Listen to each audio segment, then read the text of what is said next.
Boa tarde, tudo bem? Meu nome é Felipe. Como vão vocês? Bem-vindos ao meu canal. Hoje vamos continuar a leitura, ação direta de constitucionalidade, contrato normativo do CONAMA, institui a simplificação do licenciamento ambiental de assentados da reforma agrária. Ele é uma ação que modificou o texto constitucional, que é relacionado ao estudo que nós estávamos realizando, que é da ordem social. Aí eu vou ter que ler. Ele não fala de aposentadoria, nem do SUS, e também não fala de educação. Mas a direito de propriedade, o caráter social da propriedade, ele está incluído na ordem social. Então é um dos artigos lá que regulam, então eu vou ter que ler. E ele também modificou o artigo da Constituição mesmo, né? Então, nós vimos o voto do relator aqui, agora nós estamos vendo o parecer da Procuradoria-Geral, da Advocacia Geral. A gente vai ver o que os ministros votaram. Aqui, o ministro está falando, pois bem, a justificativa para a edição do ato normativo impugnado foi muito bem delineada na manifestação do CONAMA, do Amigos Curia, Instituto de Colonização de Reforma Agrária, artigo 19. Vamos só lembrar o que é Amigos Curia, né? Amigos Curia, ele entra no processo como terceiro interessado, né? Ele fica sendo Amigos Curia. Ele tem os mesmos poderes de impetração, de solicitação, os mesmos prazos, tá? Não tem prazo em dobro, nem nada, é igual. O Amigos Curia, ele é terceiro interessado, ele entra, eu acho que faz até litisconsórcio necessário, né? O litisconsórcio, né?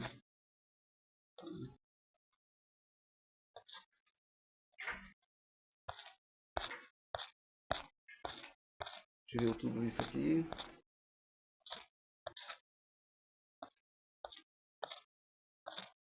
Se tiver alguma dúvida, dá uma lida nas aulas anteriores, nos vídeos anteriores que ele fala, tá? Voto do relator, tudo certinho.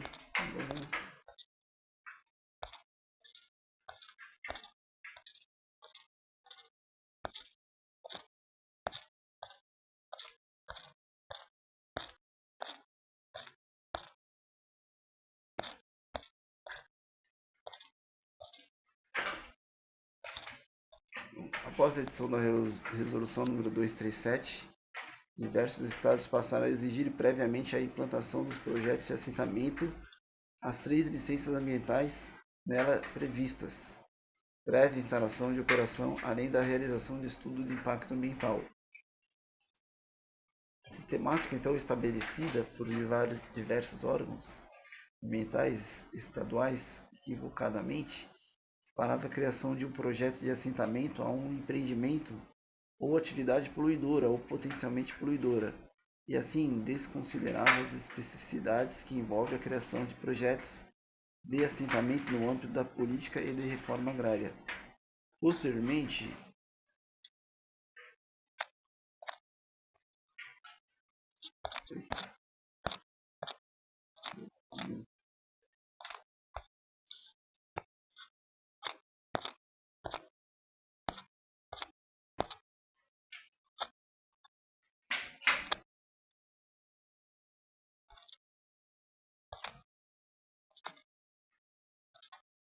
buscando simplificar os procedimentos, o CONAMA editou a Resolução 289 de 2001, segundo a qual a implantação de projetos de assentamento dependeria de obtenção de 2, e não 3 licenças ambientais. A licença prévia a ser concedida na fase preliminar do planejamento dos projetos de assentamento e a licença de instalação e operação, que autorizava a implementação dos projetos de assentamento estabelecendo medidas de controle ambiental.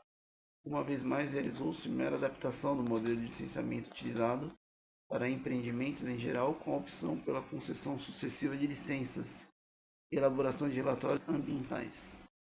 23. As incompatibilidades das normas estabelecidas pelo CONAMA com as especificidades da política da reforma agrária levaram o próprio Conselho a editar em 2006 novo regramento sobre o tema, materializado na Resolução nº 387/2006.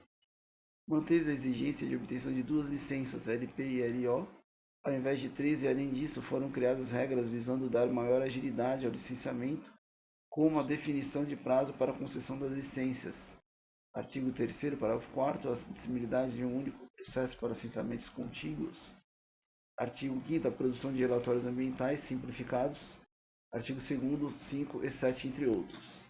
Assim, ao contrário do afirmado pelo Procurador-Geral da República da Exordial, o procedimento de licenciamento ambiental dos projetos de assentamento já era um procedimento simplificado em relação ao procedimento geral previsto na Resolução Econômica número 237/972. Contudo, apesar de simplificado, o procedimento previsto manteve algumas premissas equivocadas em relação à política de forma agrária e às próprias finalidades do licenciamento ambiental enquanto instrumento da política ambiental. Tal fato redundava na ineficiência do instrumento e também em graves prejuízos à implantação dos assentamentos, gerando insegurança jurídica e morosidade da atuação da autarquia.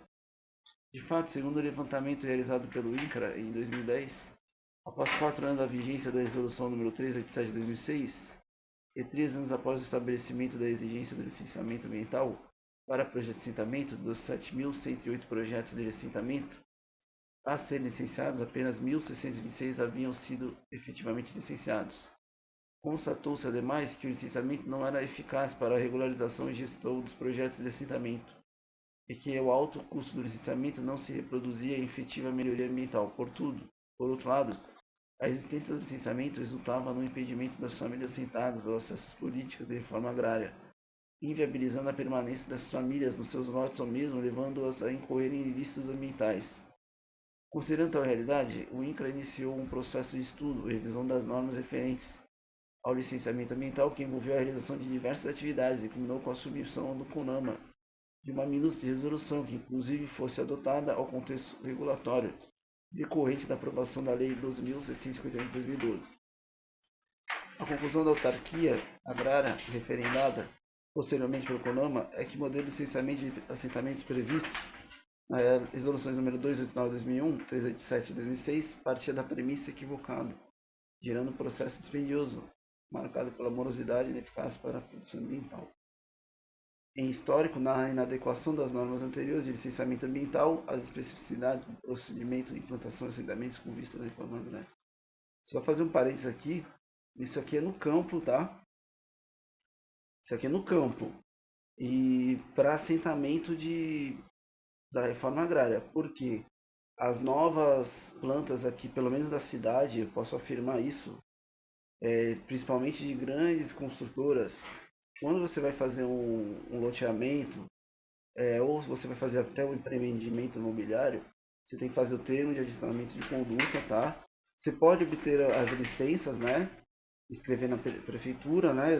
Ordinariamente, administrativamente. Mas se você quiser realmente, for um empreendimento muito grande, nós temos conhecimento que há o termo de adicionamento de conduta com alguns quesitos ministrados pelo Ministério Público e a licença sendo definida por sentença. Isso é uma modalidade. Na prefeitura, você cumpre, né, a inscrição na prefeitura, paga as licenças, apresenta o EIA-RIMA, que é o estudo de impacto ambiental. Também, se não me engano, o Ministério Público ele é acionado, tá, mas somente como fiscal da lei. Não há necessidade de nenhuma impetração. Enfim, na cidade aqui eles têm que já botar algum plano de água de reuso, alguma diminuição de impacto, do impacto não, do risco ambiental, né, dos danos ambientais, na implementação já, tá? Inclusive se for ter córregos, tem que encanar, não é mesmo? Ele tem que colher os seus dejetos, o seu esgoto, ele tem que tratar, já tem que, é um dever já, né, uma norma da prefeitura, água de reuso, ele já tem que implementar, ele tem que implementar também painéis fotovoltaicos, as grandes construtoras, né? E os pequenos também já estão tendo que se adaptar, por exemplo, ao encanamento de gás.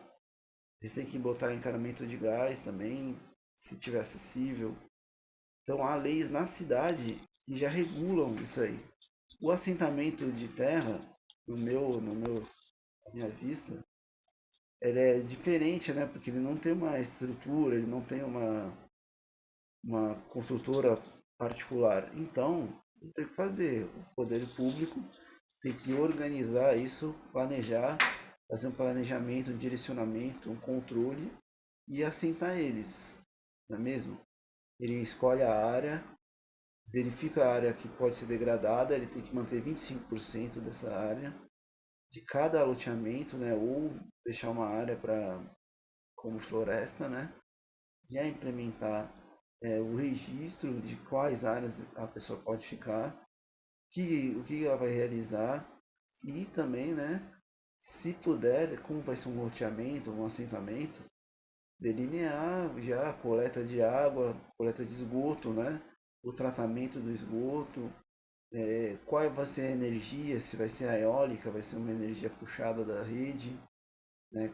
Já em premissas de 5 a 10, 20 anos, planejado para que não haja nenhum dano ambiental e posteriormente algum impacto ambiental. Então ele já estuda as políticas, né? Se ele não tem dinheiro, ele tem que fazer um projeto integrador junto com a comunidade mesmo. Eles são hipossuficientes, mas tem condições, ou alguém tem condições de fazer alguma coisa para vender, fazer um projeto científico para arrecadar dinheiro, tá? Para construção, para maquinário, dos canos e tubos, para a instalação da ET, né? Para a instalação da estação de tratamento de esgoto, para uma estação de tratamento de água.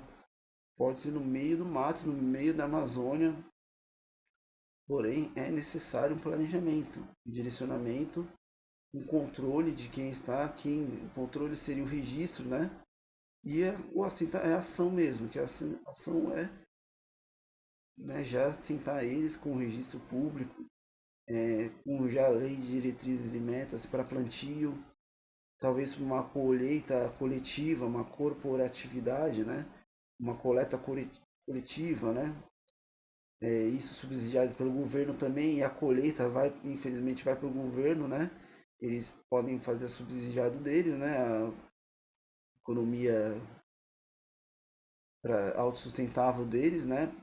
Para o consumo deles, porém, o governo tem que dar essas sementes, né? Tem que dar essas crias, né? Porcos, galinhas, talvez peixes, camarões, que a gente já tem, né, notícias, qualquer outro tipo de animal tem a comerciabilidade, isso é arrecadado e é vendido ou é distribuído, né, para o bem comum, não é mesmo? Então tem que ser feita uma política, já que é uma coisa social, né, sociabilizar todo esse licenciamento. E tem que também, eles não podem vender a propriedade, né, em pouco tempo ou alugar. Isso, cara, para mim, isso caracteriza fraude, porque a pessoa está sendo assentada para revender, isso não é possível. Só tem que ficar lá um tempo, né? Se não é revogada a licença, é revogado o registro, tem que ser legislado isso, né? Isso não é o CONAMA que vai realizar, isso já são políticas governamentais, né? Através de lei complementar ou lei ordinária estadual. Isso tudo tem que ser observado, não pode servir à mercê, porque o patrimônio, a natureza, né, as árvores, né, eles fazem parte do ciclo, né, o ciclo do nitrogênio, o ciclo do oxigênio, e isso impacta em outras regiões. Todos ignoram esse fator, mas nós temos regiões do planeta que sofrem isso, inclusive antes de ontem, semana passada, os Estados Unidos sofreu uma grande fumaça, uma cortina de fumaça em Nova York, que é o maior centro de distribuição de mercadorias, né, onde estão os grandes escritórios do comércio exterior. Inclusive eles têm o registro dos barcos, né, das bandeiras e licenciamento do comércio exterior. Foi afetado por causa de uma nuvem de fumaça que ocorreu no Canadá. Então, se você despreocupar, né, num micro exemplo aqui, a saúva, né, do nosso sítio, se a gente não cuidar, vai vai chegar nesse vizinho. Então essa preocupação tem que ser imperativa, não a 5 a 10, mas de 5 a 50 anos, a 100 anos, a gente tem que legislar, né, impor essa preocupação, só que planejada, acompanhando o crescimento populacional, né? Se não tiver mais espaço e não tiver como, tem que controlar o crescimento populacional com planejamento, né, como a Europa já está fazendo. A Europa e Japão estão retroagindo, eles não estão mais crescendo demograficamente, eles estão encolhendo, né? E o Brasil tem que tomar medidas, não é mesmo? Se tiver o censo demográfico muito alto, por isso está aumentando o assentamento, é o famoso 2, né, 2W e 2H, né? When, where, how and whom, né? 6Ws e 2H. Qual é a causa, o que está acontecendo, quando está acontecendo, como está acontecendo. É o crescimento demográfico, não é o crescimento demográfico. É uma implementação de organizações, são partidos, são fraudes, né? Vestidos de uniforme de socialismos, e nós temos que combater isso, tá? Então aqui são como no mundo também. Não é época mais de conflitos, a gente já sabe da onde nós podemos ir e para onde nós vamos. Já está estabelecido. Para mim isso é muito claro, tá? Talvez para o resto das pessoas não seja. Então é uma época de paz, estamos vivendo em paz. A quebra dessa paz pode ser muito prejudicial. Então os eventos sociais, a calma social, a tranquilidade social, né? Junto também com o equilíbrio, né? Como diz Paulo Nader, na introdução do estudo do direito, né? Que tem que dar o equilíbrio mesmo, né? Nem que seja isso, mas esse socialismo fraudulento eu não gosto, eu observo isso, eu acho muito. A gente sabe que tem pessoas que precisam, né? Mas no meio existem as fraudes. E nós, estudantes do direito, eu estudando direito, estamos aqui para gerir, né? Revisar, gerir ou tomar parte, né? Se você for parte. E como nós aqui só estamos estudando, nós estamos vendo coletivo, né? O interesse do bem comum. Tá, vou parar por aqui. Eu não gosto da opinião pessoal, eu só pretendia ler, mas a gente sempre passa o conhecimento como um todo. E fica uma conversa aberta aí, se quiser deixar comentário. Não quero ofender ninguém, não gostaria disso. E estou aqui para ler exatamente a matéria e estudar o que nós adquirimos. O único problema é que eu sou formado em gestão, né? Sou formado em gestão portuária e também sou formado agora, vou ser formado em gestão empresarial. Sou estudante de direito, sou formado bacharel em direito, então eu vejo toda essa administração como um todo, né? Não só na parte jurídica, mas também na parte gestacional, né? Eu tenho esse meio que um vício de analisar as tomadas de decisões, os méritos, né? E acompanhando segundo a lei, estudando sempre a lei, porque o meu foco é passar em concurso público, né? Eu tenho que ver a matéria, além de, né, analisar as tomadas de decisões, eu preciso ler a matéria. Bom, se gostou, deixa o like, compartilhe. Amanhã a gente começa aqui nessa parte aqui, por sua vez, com o adiantado. E aí a gente tenta acabar o estudo dessa ação direta.